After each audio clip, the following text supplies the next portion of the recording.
देश ईरान, जो अक्सर राजनीतिक उथल पुथल का गवाह रहा है, आज एक बार फिर आग की लपटों में घिरा हुआ नजर आ रहा है और इस बार इसकी आंच सीधे भारतीय चाय कारोबार तक पहुंच गई है।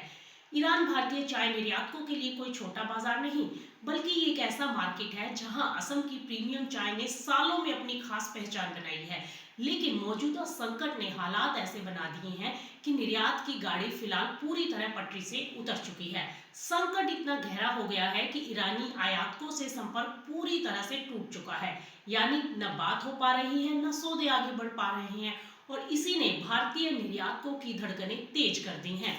ऐसे में भारतीय निर्यातकों का कहना है कि फिलहाल ईरान से किसी भी तरह का संपर्क संभव नहीं है, क्योंकि वहां फोन लाइनें पूरी तरह से बंद हैं। ऐसे में हालात इतने गंभीर हैं, इसका अंदाजा लगाना भी अंधेरे में तीर चलाने जैसा होगा।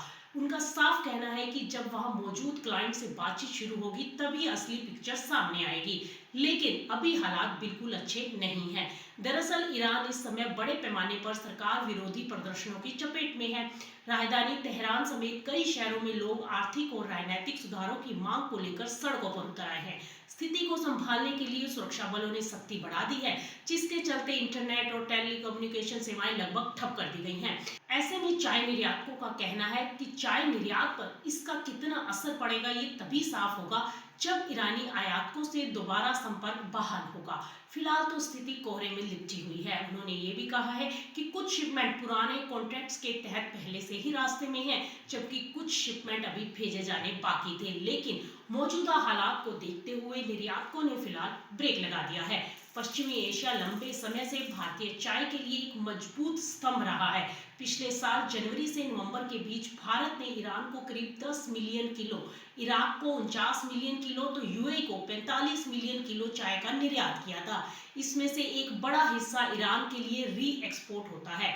इंडियन टी एसोसिएशन के पूर्व सचिव का कहना है कि ईरान को चाय का निर्यात अधिकतर फॉरवर्ड कॉन्ट्रैक्ट्स के जरिए होता है, जिसमें चाय पहले ही बिक चुकी होती है। हालांकि मौजूदा जियोपॉलिटिकल हालात शिपमेंट को प्रभावित कर सकते हैं, लेकिन इसका असर एक झटके में नहीं बल्कि धीरे धीरे दिखाई देगा।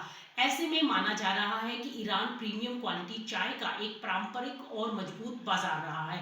भारतीय चाय वहां जड़ें जमा चुकी है और तमाम चुनौतियों के बावजूद भारतीय चाय का जलवा बरकरार रहने की फिलहाल उम्मीद है। अब खास बात यह है कि ईरान, इराक और चीन को बढ़ते शिपमेंट के चलते साल 2025 में भारत के कुल निर्यात में 2026 के मुकाबले इजाफे की उम्मीद जताई जा रही है।